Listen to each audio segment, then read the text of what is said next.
Oh, hi, podcast listeners. There's many ways you can listen to the Real Nerds podcast. You can subscribe on iTunes. You can also subscribe on Stitcher Radio. You want to send us a Twitter message? You can do that. It's so easy, at Real Nerds. Like us on Facebook, Real Nerds Podcast. You can visit our website, realnerdspodcast.com, where there'll be a lot of articles for you to not only read, but to listen to our previous shows. Do you like your stories told through pictures? Then you can also follow us at Real Nerds on Instagram. You can also call us, 720-6nerds5. Thanks for listening and enjoy the show. Camera, action! Well, a real nerd knows who shot, and a real nerd can follow the plot, and a real nerd Doesn't talk film. I'm sorry. Take it outside. Well, a real nerd knows who shot, and a real nerd can follow the plot, and a real nerd will give it all they got. Lights, camera, action. Real nerds. The hunt is on, fans of Real Nerds. This is the Real Nerds Podcast. I am Ryan. I'm always joined by my partner in crime, Brad. Sup? Sup, fool, what's up? Every week we see a new movie and we podcast our experience to the world. This week we saw Predator Badlands. Stay tuned. We'll recommend the film or not, play the trailer, and then spoil the film. We'll also talk about films we watched throughout the week. For 15 years almost, Brad, we've been doing this where we see a new movie and we talk about it. I always enjoy talking to movies with you. Same. Oh. I meant talking to myself about movies. Oh, yeah, just listening to hear yourself talk. Hey, that's what you got to do. It's what you got to do. What? You didn't like that? I like that. Have an argument with yourself like the Spider-Man meme, just pointing at each other. Yeah, no, so it's as started as just, hey, we should do this, has gone on for almost 15 years, not missing a week. Yep. It's been fun. And even though they post monthly, we haven't missed watching them weekly. No, we haven't. For anybody listening to this one, we're trying to get better at it. We're hoping our personal lives slow down enough. I'm hoping that This is the first time in 14 years this has happened, so yeah, cut us a break. Yeah, but we will get better once all of these, because I think we're still waiting for Good Fortune to come up. But I didn't know you were filming another movie, so that took some time. So we still have Good Fortune and our Halloween episode coming up soon. Which has 3 movies. You'll still see us at the theater, and we're still reviewing them weekly. Wink, wink. It's just, man, sometimes life. I also held back on Good Fortune a little bit because 700 and Tron came out. So I want to give people enough time to get caught up on those too. Yeah. And if you haven't seen Tron, you should see it before it gets out of theaters. Which will be really soon, I think. Probably very soon. Even though I've seen it 5 times. Have you really? Yep. Is that so? That's your 4 in 3D. So I should make that my number 10 film this year. Oh, you bastard! Just because I will de-res you. So yeah, actually to get some announcements out of the way, Film Explosion 2015 is 3 weeks away, and also that means we got to prepare for Film Explosion 2025 very soon. There is a gluttony of movies that are coming out all at once, so hopefully we'll be able to get those in. I've been doing a lot better. I've been getting to the theater a lot. I recently upgraded my pass to an all-in pass. Ooh, so you can get food discounts. Yeah, and let's say this is in the future and Wicked for Good came out, and they also don't charge you the convenience fee, which I took in the future. I took my son and my wife to the Big Show, which has a $2.99 premium screening quality. Yeah. So all those were waived. I thought it would just be on my ticket, but it's for every ticket I buy. And yeah, then I get the 10% food and non-alcoholic drinks. So, each meal is $18. So when we go in the future and I'll order an entree, well, usually my son will split a pizza with me, but still that's $18. So just taking my family to the theaters once every month, I'll get it'll cost me less money because, I'd have to pay $6 for the $8 for the upgrade. And then, because my bill in the future was $80 something. So that means I got $88 off. So in the one trip I took to... So normally that would have been $160. Yeah. What? Yeah. Well, no. So, so the movie, instead of, it was, I think, $37. 15 times 3, So 45, and then convenience fees plus $6. Yeah, so that's 51. 51, and then food 20 each. That's 60. So 60 plus 60, 120. Oh Yeah. fuck. Yeah. So it's already saved me money, but yeah, it pays for itself. So if you can afford it, $30 sounds like a lot, because when you do that times 12, that's $360. But I see enough movies where it warrants it. Well, if you saw $160 movies, yeah, 320. How many days are in a year? 365. 365 times 120.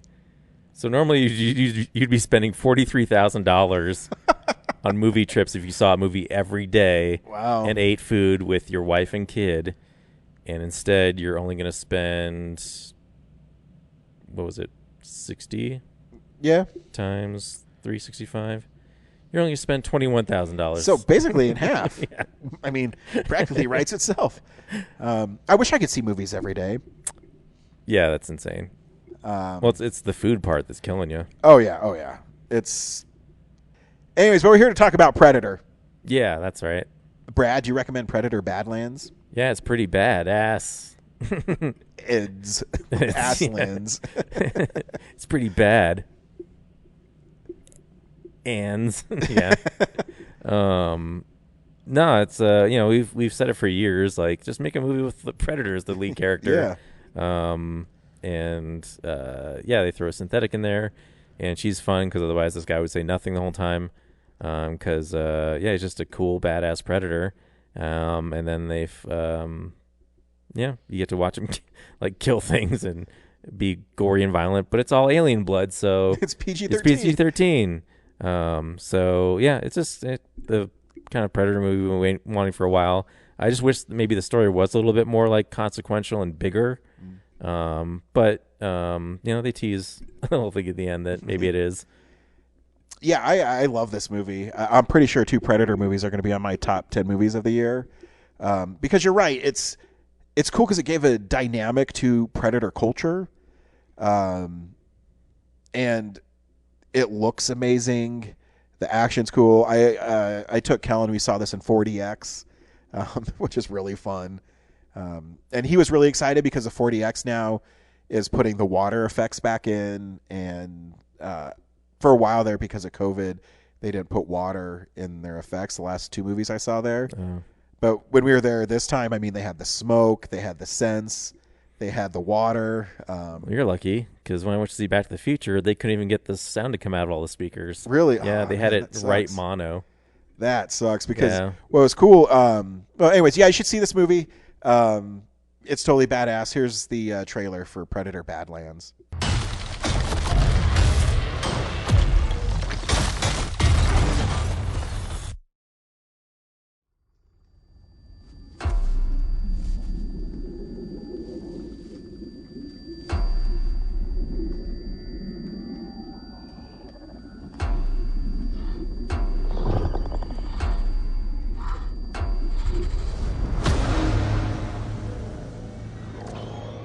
Welcome to the most dangerous planet in the universe,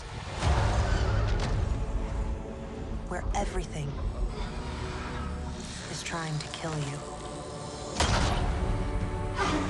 I need a hand. You're here to prove yourself.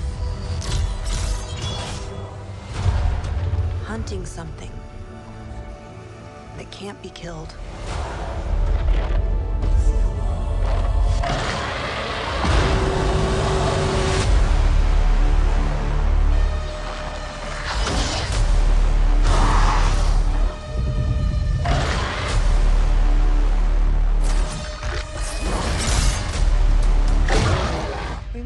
be alone in this hunt.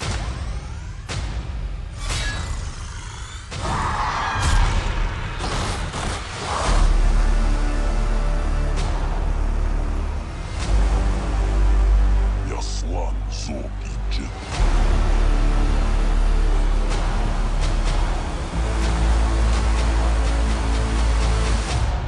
Det jet laiçiş.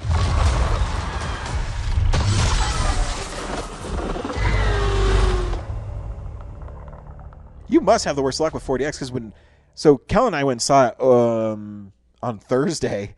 Actually, no, it was a Sunday. I don't know what fucking day I took him. No, it had to have been a day I was off, so it had to have been a Sunday. It was early in the morning.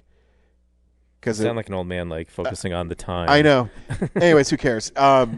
So we saw it. So it was the first or second showing of the day. And when we got there, of course, I got the Predator bucket, popcorn bucket. Little spaceship. No, that one was like really expensive. What's the other one? Just a tin can? It's a tin can, but it's just the Predator like on the rock face, so it's pretty sweet. And it came with a Predator cup and then a Predator topper. You could also get the synth topper, but I'm glad I got the Predator one.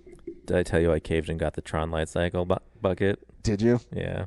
Nice. I couldn't. Like, I just kept going to the theaters and seeing it and being like, it's like sold out online. Everyone wants it. It's right here. And it is badass. It lights up. It's badass. Oh, I mean, sometimes it's just... I'm never going to put popcorn in it, but it's badass. I know. I feel like sometimes being a collector is my biggest downfall. Yeah. So, anyways, the opening scene. Well, not really the opening scene, but when Deck goes on to that planet and he's crash landing, the smoke was coming up. They were pumping in forest smells and water was splashing. You got smells. You lucky. Yeah, it was. It didn't just smell like burnt rubble the whole time. Nope. It was forest. What time of day was this? It's probably like 2 p.m. Yeah, they must be like cutting stuff at like night, saving all the or I wonder resources for the daytime. Do you think they do it for? Because mine was almost sold out. I wonder if they do it for. Oh, if they don't sell enough tickets, Yeah, cut the water. Let's tone it down. I remember because Kellen was really excited because we saw Super Mario there, and the water wasn't working. And then this time, I mean, when the Predator crash lands and he hits water, it splashes you everywhere. I remember years ago, like you would get a stream at you, and then lately it's just like someone like kind of spits on you a little bit. But it reminded me a lot when I saw Rise of Skywalker because there's that part. So the movie is Deck is this Predator that is considered a runt, and he's not as strong or powerful as his brother, and because he's not able to best his brother in hand-to-hand combat, his dad shows up and is going to kill him because of it. And his brother actually makes a sacrifice saying, no, we don't do that. And the dad kills the brother. And Deck gets transported to this world where they're trying to kill, as part of their final hunt, the unkillable creature. Yeah, in the Predator lore, there's like one creature that is like the holy grail of kills. And when he gets there, the rest of the world is, trying to get him. Yeah, in 40X, when he was in that cactus thing that's shooting needles, as your back is going, is pretty sweet. And there he meets the synth. What was her name? It's pull it up so I don't forget. Because Ella Fanning plays 2 roles in this, Thea and Tessa. What's the good one? Thea. So Thea is half a synth who was sent there by the Weyland Yutani Corporation, which you know from Tron. Oh, you fucking idiot! The aliens. Oh, right. So they're there to. Sorry, I was just noticing. Another double role is Deck is also playing his own dad. Is he really? Yeah. Oh, that's pretty sweet. So he fights himself. Oh, well, that'd be cool to see how they shot that. Then. Yeah. Anyway. So she informs Deck, hey, I'll help you get to where you need to go with this monster. I can't remember the monster's name. But because this world is, not safe. What you find out as soon as he crash lands, there's all those vine creatures trying to kill him. Everything on this planet is designed to kill you. And I thought the creature designs were cool. that one meadow that was shards of glass with the armored. All the blades of grass are just glass They're like an armored, basically a huge triceratops or something. with like a. Yeah. And then, it also throws a curveball. It's a buddy comedy because there's some monkey thing that's really funny in it. And she's helps them along their journey. It's like a Disney movie. It They is. have like a cute little like sidekick. It is, but it works.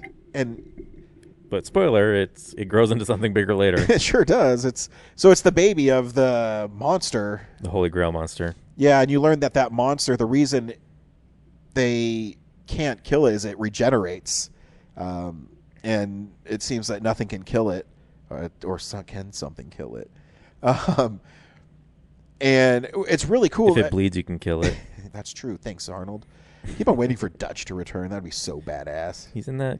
Well, yeah, yeah. I mean, kinda. But I mean, full blown. Yeah.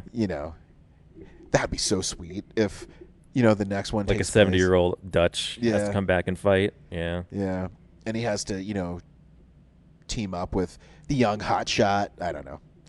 The Rock. Oh my gosh, writes itself.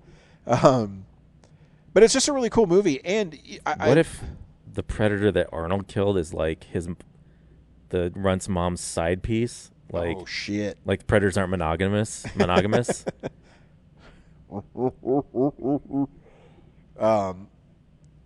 But yeah, I thought it was really cool how they brought Predator lore in, and Yeah, I mean, a lot of the stuff I felt I already knew. Like, yeah, obviously they're like Klingons. They're all about like honor and like warrior spirit and stuff. yeah. So. But it's cool to see it from their point of view, though. Would you like to see a Star Trek movie from the Klingons' point of view?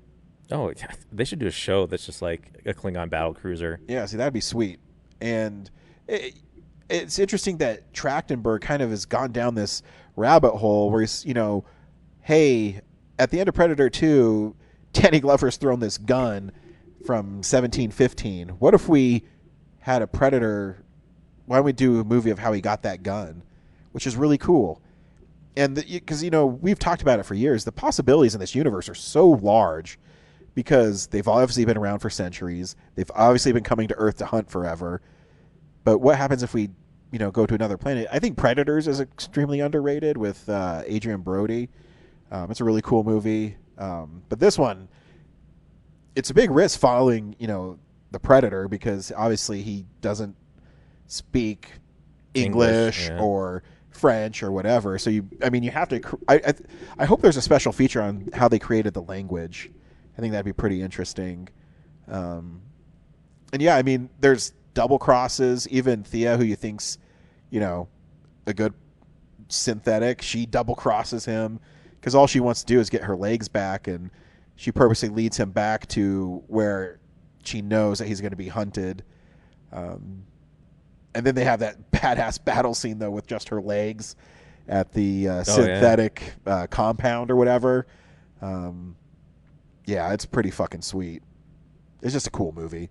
I remember watching it and just going, man, this movie's just cool. Just a cool. Felt the same way about Tron. Yeah. Cool for different reasons. Tron was cool because it's like really clean cool. This one is like a grimy, down and dirty fighting cool. Yeah. Yeah, I just really like the movie. Yeah, no, it's fun. It's like, I just hope they keep making more, so like we just get more stories from this part of the universe. Because I'm good on human stuff. Yeah, I don't mind the human stuff, but give me. I want to see the battle now between him and his mom. Exactly. Yeah, we've seen humans fight them. We know how that goes. Like, yeah, I want to see like him because go up against his mom now. Now he's pretty much a vigilante and he's on his own, and so it would be sweet to see him. No, he has a cute little best friend and a synthetic. He sure does. Pal. Yeah. It would actually be kind of cool to see them have to maybe go to war with the planet, and because obviously the mom must be, I don't know what you'd call the head of the tribe or whatever. Because maybe in their world, like the females are the highest rank. Yeah, are more badass than the men. Yeah, because the dad comes back, and when he kills the dad in a really sweet Predator fight, then he's, concerned about the mom. So maybe the mom is, because they've never done a female Predator. Yeah, I thought Deck was gonna be, but yeah. Yeah. But yeah, like that would be the twist. Is like we leave this movie thinking that like, oh, his mom's gonna be pissed that he killed the dad, and her other son's gone. But maybe she's like, yeah, fuck that guy. Yeah. I'm teaming up with you now. But it'd be cool to see female Predators. I mean, I wonder how you would design them. I guess they look the same. I don't know. Or maybe there is no like gender to them. Like they're all like maybe not. Oh, so now you're saying Predators woke? non-binary. That the fan base would love that. Oh man, it'd be so great. That's what they should do then. Yeah, make all Predators non-binary. Just fucking do it. Yeah, that's what I say. Yeah. No, yeah. Great movie. Yeah, it's awesome. Love it. We watch movies throughout the week in a segment I call "What You Been Watching." So, this is the stuff we've been watching.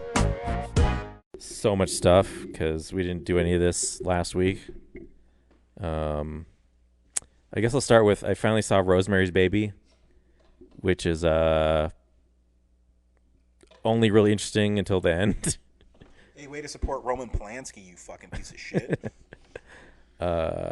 He didn't get my money. I mean, is it as bad that I still watch The Naked Guns with O.J. Simpson? I have a Regal pass, so I paid $0 for it, so you can get shit. I guess Regal paid him to like license it. But yeah, like the whole movie, just teases you like something weird's happening, and then you find out it's a devil baby. Yeah. But you weren't scared? I was not scared. That movie always pops up as, scary movies, just like The Shining. And I go, yeah, The Shining's not scary. I do think Mia Farrow's performance is really good. Yeah. It wasn't like Mel Cooley in it. Yeah. Yeah. So, then I also saw Shelby Oaks, which is that one looked interesting. Yeah, which is advertised like a found footage movie, but that's just like they find the footage, and then this woman just looks scared the whole movie trying to find what happened to her sister. And I don't know. There's so much just shots of just her looking scared. Like the camera's just fixated on her, like scared of things that are just not happening. Yeah, I didn't really think like the mystery was all that great. And then she ends up at this one lady's house, and like that's when the actual like this is what we spent the budget on kicks in. I also saw a House of Dynamite. A House of Dynamite, which is what's her name's Catherine Bigelow's Netflix movie. My cousin who's in Space Force said we should watch that movie. Is it worth it? If you want to watch the same shit happen 3 times. So yeah, it's like you watch these different departments of the government deal with someone launches a missile. They're not sure who it's from or if it's even going to detonate. So all these 3 different sectors of the government, you just watch them process this. Like, okay, what do we do? How do we stop it? And so you watch for like 30 minutes. You watch like one thing happen, and then it cuts, and then it, some of the characters you heard in the background are suddenly the main characters. And then you watch the same scenario play out from their perspective. And then that stops, and then it goes to the president, like the executive level. And then you watch that whole scenario play out again, but from their perspective. And then by the end, it just says like, it's open to you. What like how? So not as cool as Tarantino then. Yeah, it's no Pulp Fiction. So yeah, that was just frustrating to like, okay, like I get it. Like this is your like from your view, and then from your view, and then spoiler, you don't find out if it detonates. And they just kind of like leave it so open ended. You're just like, so I just have to all that to like not find any resolution in this. It's all about the experience. Fuck this movie. Like I need something. Like give me something different after a minute and a half or an hour and a half here. I also watched Springsteen, Deliver Me From Nowhere, which is all about the making of one album. career. Nebraska. He tells 0 stories on stage. You know, when I was writing this song. And there's actually like more performances of him on stage touring in the trailer than there is in the movie. And it's really all about like him becoming like when the movie starts, he's already like he's not born in the USA huge yet, but he's still like on the rise, and he has to make this album. Was he coming up for the Rising? Yes, he was. Come on up for the rising. But his stress of like making this album is causing him to fall into a deep, deep depression. And so he's just kind of like throwing shit at the wall, and then just like liking it. And then it's starting to like expose his avoidance to all these different things in his life. And you're getting like snapshots of like how his father's drinking traumatized him. And even though he has a sister, she appears in like one scene, and like it's weird. The whole movie just makes it seem like it feels like he's an only child in the movie, even though Pamela is there, but for that one scene. By the end, it's very clearly like. Do they touch on Pamela's star-turning roles in Sleepaway Camp 3 and 4? They skipped that part for some reason. Or 2 and 3. Fuckers. But yeah, I think it's well acted, and it's cool to see.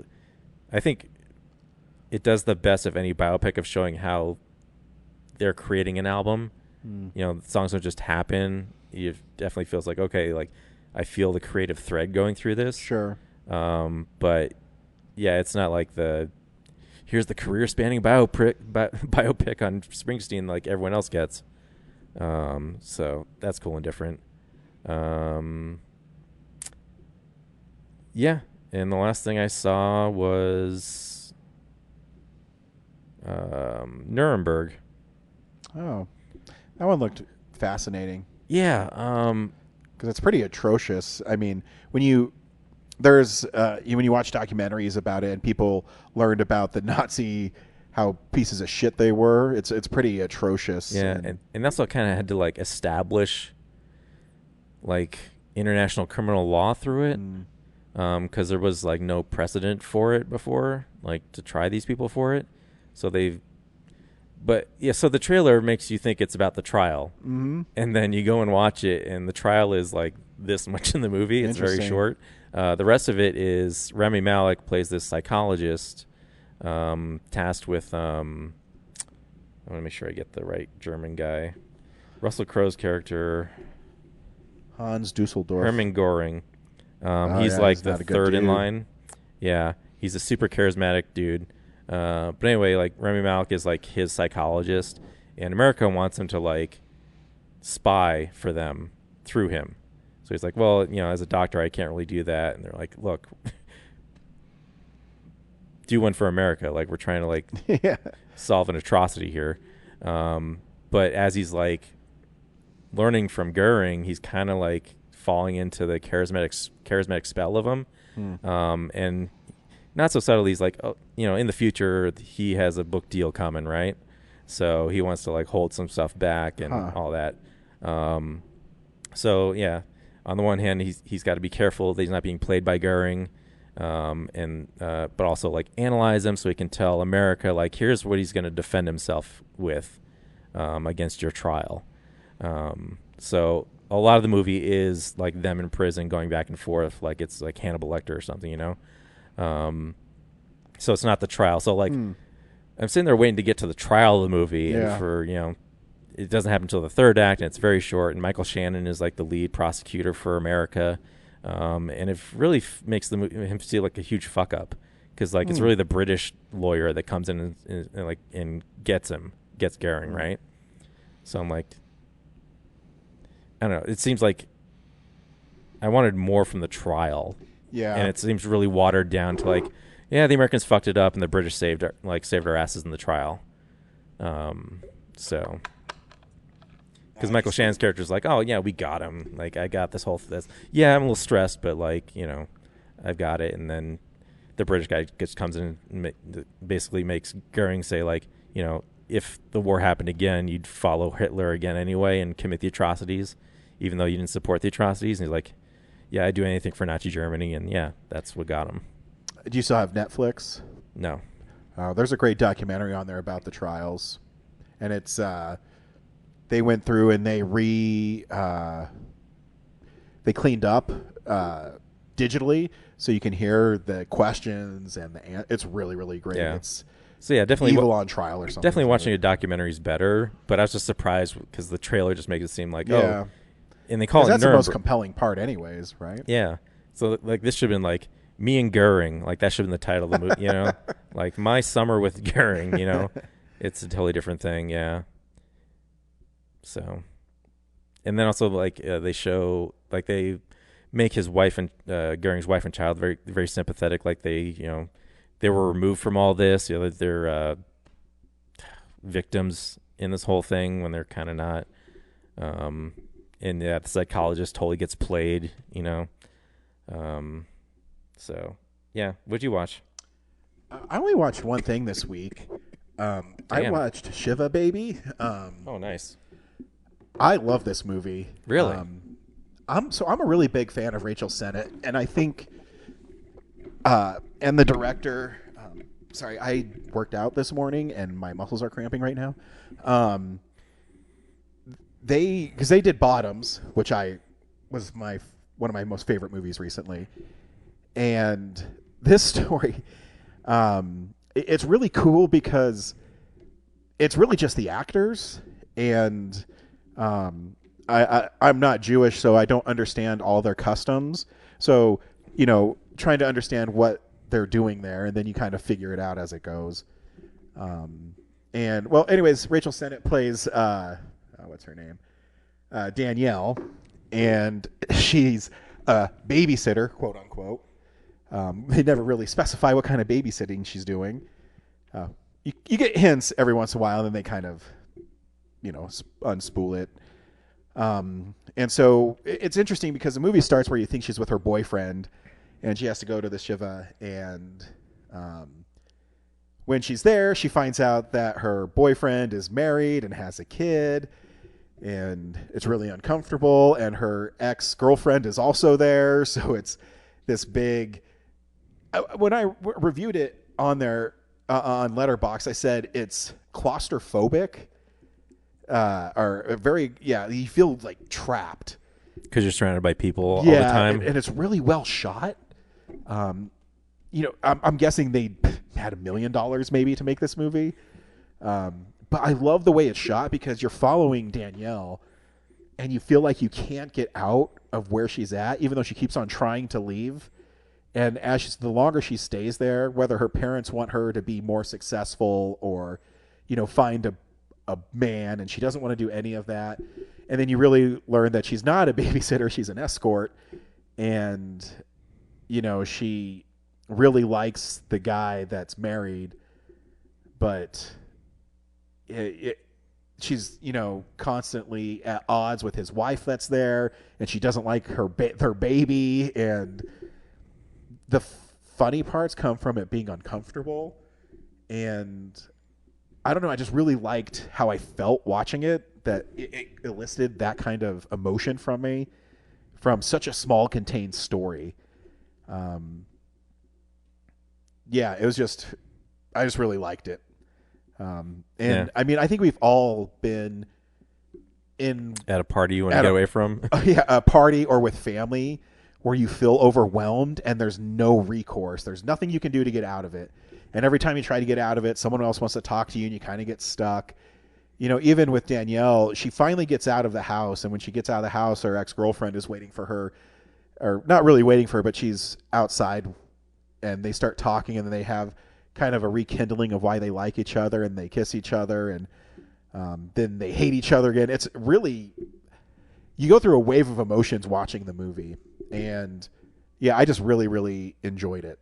And I haven't watched I Love L.A. yet, but I'm going to because I just really like her. Because I think she has a really unique voice, and she's funny, and she does so well. Did you watch Bodies, Bodies, Bodies? Yeah. Okay. Yeah, and she's great in that too. I'm always curious of what she's going to do next. And So yeah, I was surprised because I remember you talking about it. Yeah. And I've heard really great things about the movie. And that was like, I don't know, 5 years ago. So I'm barely remembering what you're talking about. So. Well, the only reason I got it is I went to Vinegar Syndrome Denver. Oh, nice. You got the vinegar one. Yeah, and they had some random limited edition slipcover that came out maybe 2 months ago. Yeah, it's nice. And I said, oh, shit, I'm going to totally get this. Because, one, I think it's only $20. And there's a commentary on it, and then there's a 30-minute interview with her and the director. And they talk about it, and they talk about the themes they're going through within the movie. And this is how fucking dense I am. On the original poster, I didn't realize that she was in a bunch of schmear and bagels on it, and what it symbolizes. And it's just real well made. And she's a great actress, and she's really funny. And I hope she keeps on doing stuff, which I'm sure she will. She's super talented. And that's all I watched this week. Cool. Next week, Brad, we're seeing The Running Man. Cool. Edgar Wright. Are we going to run to see it? Oh, totally. Chill out, Sub-Zero. I'm pretty sure that's how they got the name for Mortal Kombat. It was from the first one, because the bad guy in there's named Sub-Zero. Totally. Ed Boon liked that movie so much. He probably did. They're really big fans of 80s action movies. So stay tuned for that.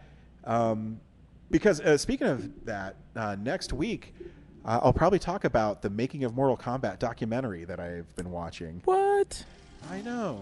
Until then, we'll see you at the movies. Well, a real nerd knows who shot. A real nerd can follow the plot. And a real nerd will give it all they got. Lights, camera, action. Real nerds. Thanks for listening to Real Nerds Podcast, a Nebulous Visions production. Stream or download episodes, read articles at realnerdspodcast.com. Stream us on Apple or Google Podcast, Stitcher, Spotify, or iHeartRadio. Follow us on Facebook, Real Nerds Podcast. Twitter and Instagram at Real Nerds. Watch us on YouTube, Real Nerds Podcast. Email us at realnerds@gmail.com. Call us at 720-6nerds5. Thank you to Sparks Mandrill, Mike at Plan 9 Studios, and Bolognium for all of our groovy theme songs. And that's how you fucking do it!